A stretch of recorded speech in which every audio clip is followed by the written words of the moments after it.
G'day everyone, Glenn Maxwell here from the Kookaburra showroom. I've got Ricky Ponting to my right. We're unveiling the Kookaburra Ridgeback for season 2023-2024. Rick used the Ridgeback back in 1997, long time ago. What are your memories of the bat? Not sure I've got too many, it's that long ago. I scored my first Test 100 with this bat that we're about to see and about to unveil. And I think looking back through my career, it was sort of started with Bubble, went into Ridgeback, ended up with Kahuna. So do you have a gold crown? I might have had gold crown somewhere right at the very start, not for very long though. But I think most of my career was probably with Kahuna, but there was definitely a 4 or 5 year period where I worked through a few different variants of the Ridgeback sort of range and design with not just the sticker design, but also the actual design and shape of the bat changed as well a couple of times. The first one that came out, I'm pretty sure, had like a proper ridge down the back of it, hence the name. And then it was sort of spread, the mass across the back of the bat that we'll see when we get this out was sort of spread out a little bit more, which reflects the shape of the sticker that goes on the back of this particular bat. So no, lots of good memories there. You know, when you think about career highlights and you talk about, you know, the first time you do something, to be able to score a Test 100 and for you to realise you're actually good enough to make a Test 100 and then think about the equipment that you used, it was pretty cool. So 127? 127, yeah. Matthew Elliott at the other end? Yeah, I think we put on, we must have been over 300, I reckon. Headingley, yeah. Yep, you've got a better memory than me. You should be telling the whole story. So we'll unveil it here. Give us a look at it. So, just lost a glove, but doesn't look, that looks sensational. The front of the bat looks pretty crisp. Oh, can't even get it out. On the handle. And on the back of it, as you talked about, it lets you hold that and have a look. Typical cricketer picking it up in their grip. Yeah, just straight away, looking down the side of it. Yeah, yeah. You can see what I'm talking about there with the sort of shape and the way the bat's actually designed. So it's a bit more taken out from down the sides and down the edges, which leaves more down through the what you'd call the spine of the bat. So there's more mass down through the middle and slightly less out towards the edges. But with these now, you can see the edge profile is still pretty dramatic compared to what it once was. I can see the one that I used in '97 didn't look like that. But no, it's a beautiful looking bat. The sticker design's awesome. You know, as I said, brings back so many good memories. And we were having a debate before whether you go the green grip or the red grip. You're a bit of a red grip man. I reckon the red grip. But I'm going the green. I think there's just a bit more green in the back and a bit more green in the stickering, and I reckon the green brings the gold out a little bit more as well. It probably does, which is very old school. I think the gold. I absolutely love that. I reckon that reminds me of my first bat. So my first bat, Kookaburra Sapphire. In the backyard, had the white sort of covering of it, cashmere willow. Yeah. I remember ripping that off after I'd used it for a couple of years. And then being disappointed with what was hiding underneath it, right? So there's obviously pretty average wood underneath, but I used to use it all the time and just absolutely loved it as a kid. But yeah, that looks sensational. I love the cutouts of that. I think that's synonymous with the Ridgeback, and yeah, the colour's pretty cool as well. I know the bosses here used to be a little bit upset with me when I changed the grips, because I think the one in '97 had a yellow grip on it. It wasn't supposed to have a yellow grip, right? You look at that, it's got to have a green grip. It's got to have a red grip. Yeah, it's got to go with the colours. Yeah, I reckon that first 100 had a yellow grip, and I reckon the other 100 I made at the MCG, I definitely went back to the green grip, that one with it. But you went from this Ridgeback design, did you go straight into the straight out red sort of teardrop Ridgeback design straight after that? I think that would have been about maybe the '99 World Cup. Yeah, I need to see those stickers. My memory's going. But I know the face sticker you're talking about, but I'm not sure what the back sticker was on those ones. Yeah, if you Google 3 ducks in a row, it'll come up. Is that what you're doing? You can sort of see it. I was the same. Yeah, without these. Yeah, that's right. It was a bigger one without these side ones there. Yeah.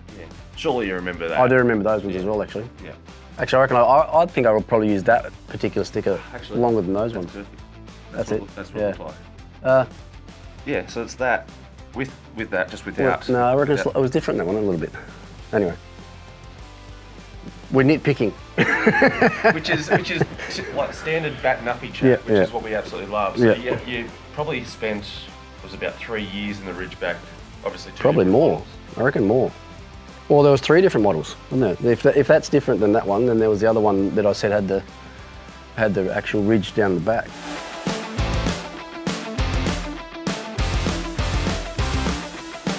So you're quite specific about your bats, and when you brought the Kahunas in last year when we talked about it, they were all quite similar. So when you talk about having a bit of a ridge, how did you deal with, I suppose, the slight changes in the bat and slight changes to the back of it? No, it was new and exciting. It was like a new sort of innovation in how bats were sort of being made and designed. And you know, there's obviously a lot of thought and development go into that. So I mean, when you think about it as well, like I think what all bat makers were trying to do was to try and give you more weight where you're going to hopefully hitting more of the balls, but therefore still being able to keep the weight and the balance and pick up somewhere where you needed it. So similar to like the big edge thing is like, oh, here you go, you got more wood to. Yeah, well, bigger edges on the back and flatter on the back, or you can a bigger part there for a little bit as well. Yeah, or you go the other way, didn't you? You used to go the other way with smaller edges and have a bigger spine so the actual back of the bat looked bigger. Yeah, I mean, I was pretty particular with, and that, I mean, not right at the start, I wasn't. I mean, I was particular about, I like little things with handles and weight and stuff right at the start, but as I went on, it was more about shape and more about understanding, I guess more about, you know, we can do it now, and I'm sure you've done it with a bat fitting type thing where you know where you hit, you're more likely to hit more balls, and if you can actually have your bat created and made around that, then you obviously got a bit of a head start. So that was where it sort of got to with me, being not overly tall, Glenn.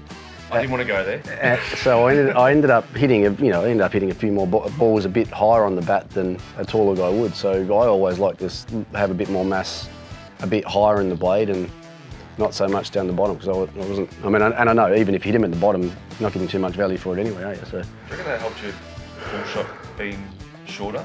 Yep, definitely. Like just obviously, I think you talked about early days playing on matting, the ball always sort of bouncing up. Yep. Finding a way to combat it. Yep. That being a big reason. Then I think you went to the academy, you were batting a hat, facing the bowling machine a lot, and like working on your shot. But I feel like that never changed throughout your career. I think you were always pulling the ball consistently well. You might have got out to it a couple of times, but it was never. I got out a lot, but never seemed to be an issue. No. Well, it was just the way I sort of grew up, and even I think the fact that my junior career mostly was on AstroTurf, and then all the club training I did, we didn't have, we still don't. My club doesn't have turf nets now still, so you're still training on. You know, you're going for A grade training on a Tuesday and Thursday, facing the state's opening bowlers, and you're facing them on AstroTurf with new balls. So the ball was always coming up through here. So, and I reckon even the way that I sort of loaded up, I reckon by sort of looking to get on the front foot and picking the bat up high, I reckon that was just to try and, because I knew that's where most balls were going to be, and I was trying to get myself in a position early enough where I could play those balls well. And then therefore having bats that are balanced right, that allowed me to be able to swing the bat fast enough, that was pretty important as well. So like, you know, when I started, my bats are about 2.7.5 when I started, and they finished at about probably close to 2.10, which is the evolution of, you know, being able to cope with fast bowling. I needed a lighter bat at the start, but the more accustomed, the more used to it I got, I could get away with a slightly heavier one.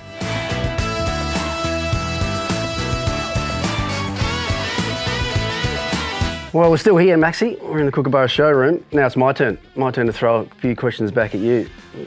Boxing Day, how was Christmas? Pretty good, pretty full. Santa bring anything that was sort of wrapped up looking like that? Yeah, he did. A couple, actually. Good. Pretty excited. Red handle. Don't you reckon it would have been nice, though, just reflecting back about 2 months? It'd be nice to have had a couple of those on display during the World Cup, wouldn't it? Yeah, to be honest.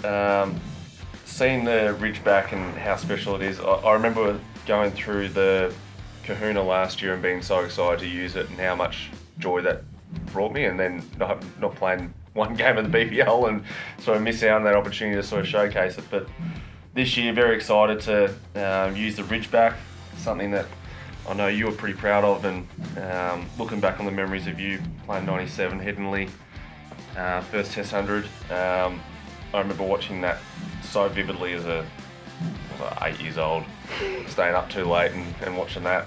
So yeah, to bring it back out this summer, I think there might have been like a little twist on it, I think during the COVID series against New Zealand, where a few guys were using it, but to officially sort of bring it back this summer is pretty cool. Yeah, well, don't try and put it all on me. It's about you, this. World Cup, had your ups and downs, didn't you? Oh, just a couple. I wouldn't say it was the smoothest World Cup, really. I think from the start of the tournament, where we were sort of 0-2, looking down the barrel against Sri Lanka. Yeah, there was plenty of ups and downs, and even personally, I probably game to game, I was probably struggling to almost get up for each game. There was obviously a few injury clouds I was under, trying to get my foot to a point where I could get through a whole tournament and just try and build up my strength as the tournament goes on. But as you know, India's a pretty hard place to play anyway, especially 50 over cricket, probably the toughest format on your body physically. And I just found that I probably wasn't able to get the training load that I could possibly sort of get myself right for each game. And it probably was the Sri Lanka game where I actually sort of started to find a little bit of rhythm. I get a couple of balls out of the middle and almost remind yourself, I'm still a good player. It hasn't gone anywhere. It's still a good player. I've just got to make sure I'm in the moment, nice and present, and just making good decisions. And from there, we sort of went on, and coming up to the Netherlands game, my family had just arrived a day or two earlier, so it was nice to have. So no sleep for a couple of days, basically. No sleep for a couple of days, which probably got me back into the position I needed to be, and under a bit of duress. And I just remember going out to bat, thinking, there's no way I'm scoring runs today. There is just not a chance now. I'm tired, haven't slept. The boys have already piled them on. Well, you didn't have to bat for very long. Yeah, well, I only had 10 overs. That's what I mean. It wasn't very long yet to sort of get out there so for. I faced my first ball in the 41st, and I was like, if we can get 20 or 30 quickly here, that'll be pretty good. That'll be probably a good result in my mind. And as it kept going, we lost Davey. Greenie got run out, and all of a sudden it was just me and Paddy. I was like, I've got to farm the strike here for the last 10 overs, because if we're trying to make 400 or trying to get close, I've probably got to face most of these overs. And did a pretty good job of farming the strike for majority. Yeah, what did you 40 of the last 60, 40 of the last 50 odd balls? Pretty good job. I think we put on 100. I think Paddy made 4 or something like that. So we sort of had a nice little bit of rhythm from there, and that innings gave me huge confidence. I think even to know that I wasn't in the best headspace, to know that I wasn't probably mentally as switched on as I have been in previous games, but to still go out and perform was like, right, not everything has to be perfect. My preparation doesn't always have to be perfect, but as long as I can just make good decisions while I'm out there, and I felt like I did throughout that whole innings. And then come up to just before Afghanistan, fell off a golf cart on our golf day and concussed. Had an interesting week sort of leading up to Afghanistan, and same thing, I wasn't able to get any sort of training in, and all my rehab was in the gym and in the pool and on the physio massage table, just trying to get myself physically ready for the game. And I remember batting for 10-15 minutes the day before and going, yeah, I'm right to go, let's do this. And it was a beautiful temperature, in the afternoon. I'm like, if it's like this will be brilliant. The following day, the humidity was twice as high. It was twice as hot. And I just remember in the field, I'd bowled early in the power play, bowled 5 or 6 overs pretty soon, and I was cooked. 20 overs in, went off the field, sat in the physio table. I just went, I'm ruined. I'm cooked out there. Smacked a few fluids, got back out there, and obviously the shade came in. I was like, I can get through this, not a problem. Got through the rest of the innings, sat down in the change room and stripped off my tape, got back on the physio table, and it felt like as soon as I got taped up again, we were 2 or 3 down, and I had to get padded up again. And I was like, I feel like I've had no time just to well, you were 5 down actually. Reset. Well, we were 4 down the power play, and obviously Ingo got out first ball, so I've sort of walked down the hat-trick ball and thinking, he's every chance to get this hat-trick. If he gets this anywhere in the stumps, there's a chance I'm in trouble here, because I've had no time to sort of warm up, get myself right, eat anything, I suppose rehydrate. And I just felt so rattled going out there. So I'm like, it feels like I've had 2 minutes to myself just to settle down. And there's a common denominator here. No training. No training. And you got to bat with Paddy. And I got to bat with Paddy. You got to bat. Paddy's got to bat ahead of you. You got to go out and bat with him. And I'm going to be mentally rattled. Yeah. So have your family there. Yeah. Have no sleep. Don't train. and be 5 down with 10 overs to go, and you're fine. Yeah, perfect. Yeah, so Paddy put on what, 4 in the first partnership, 4 or 5 in the first partnership against the Netherlands. Yep. And how many in the second one? Do you know how many in the second one? What? 12. Out of how many? 200. 202. The quote of the year was Paddy's quote at the end of that game. Oh, yeah. What do you think about that partnership? He said, yeah, I thought Maxi played his role really well. Yeah, pretty well. Pretty well. How good was Paddy throughout? It's one thing to like say, yeah, I'm going to do this, but to commit to that plan of just like, I'm literally just going to stay at this end. Well, I'll tell you what it does. I mean, it's one thing for him to say that, but it also says the faith that he had in you to be able to get the rest of those runs. Because if, you know, that was the second last over? Second last over, wasn't it? No, there's still a couple overs to go. Yeah, was it? Well, but if it wasn't you, he wasn't going to get them. So he put all the eggs in one basket, and you had to get 190 the last 202 to get across the line. Well, I think our plan for that stage was basically, look, if I get out, hopefully you and Zant can do the job. But if you're not here, like, I'm not sure the other blokes are going to be able to do this. Yeah, to keep it out, yeah. Thing. So hopefully, as long as I can keep going, we'll ride that wave. And if it fails, hopefully there's a less amount of runs for you guys to get. But what about your cramps? I've looked back at it. It's quite funny now looking back at it. At the time, probably the second worst pain I've ever felt in my life. The second worst pain. The problem was I went in both legs while my back was spasming. So I was like, I can't even bend over to like pull my foot back or lift my hammy up because my back's gone. So I was just like laying flat going, like breathing way too fast, like panicking and like sort of stressing out. And the umpire was like... Well, you can see the umpires are actually quite concerned. The umpires rushed over to you straight away. He was just thinking, this bloke's done. Like, and they calmed him down. And Jonesy came out, tried to calm me down. Paddy tried to calm me down and just control my breathing and sort of get me sort of, I suppose, just not stressing about what my body was going through because it just felt like I was in so much pain. My foot had sort of turned around and my other foot had sort of turned around because my calf was cramping. It was just a horrific feeling. I had something similar coming off in the test match in Sharjah, walking off. There was that game was 55 degrees. It was 55 degrees. We played a test against Pakistan. Is that when you batted a hat and you headbutted one? Yeah, Bill beat in the chin. Yeah, because it was too hot. It was too hot to wear a helmet. It was too hot to wear a helmet, and it was ridiculous. The guys at the non-strikers end were actually squatting down in the shadow of the umpire. We were hunched down like this to get in the shadow of the umpire at the non-strikers. No, it was Sammy, Mohamed Sammy. Yeah, hit me on the chin. But I did the same thing. I batted for an hour and a half. Cooked. So not long. Yeah, cooked. And I had like 50 or something before lunch, and I'm walking off the ground. I got halfway off, and I got a cramp up in my neck.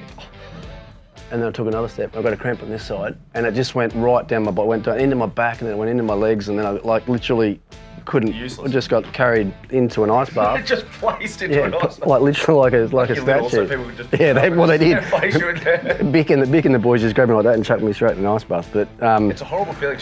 You feel helpless. Well, anyone that knows how to cramp, you know what it's like to have a cramp in one muscle, let alone when you've got them all over you. Especially when you're at a nice dinner place at a restaurant, you've like kicked the table underneath when you get cramp.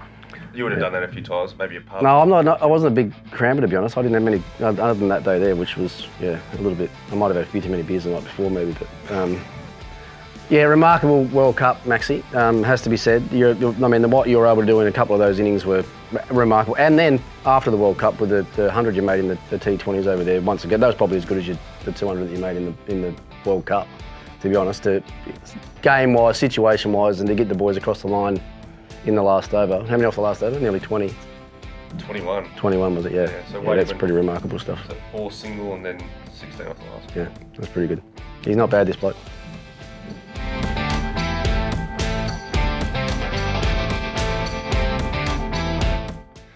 How good that, straight from the horse's mouth, Ricky Ponting, one of the... I'm taking this home, by the way. One of the best to ever use the Ridgeback, and we're very excited to bring it back to you this summer.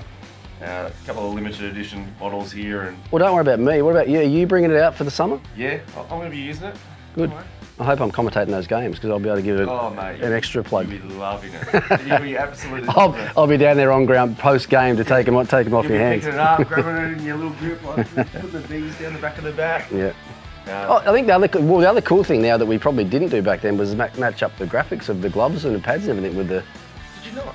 I don't think it was. No, I don't think it was. I think we just had pretty much the standard And to be able to do that now, how cool is that? You had the spikes. Well, you, the club, didn't you?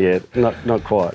Well, you'll have these as well, won't you? Yeah, Will you be matching everything up? Oh, don't worry, I love everything being matched up. I think that's. I used to do that as a child, and I was like, look at me, I'm sponsored. Exactly. Yeah. Mate, my son's 9. He's doing it now, but he's been told that he's only allowed to have one range he's allowed to use. Unfortunately. Yeah, he is sponsored. Pretty much. boys here are looking after him pretty well. The pleasure is fine, isn't he? Yeah. Thanks very much for joining us. Looking forward to having the Ridgeback this year.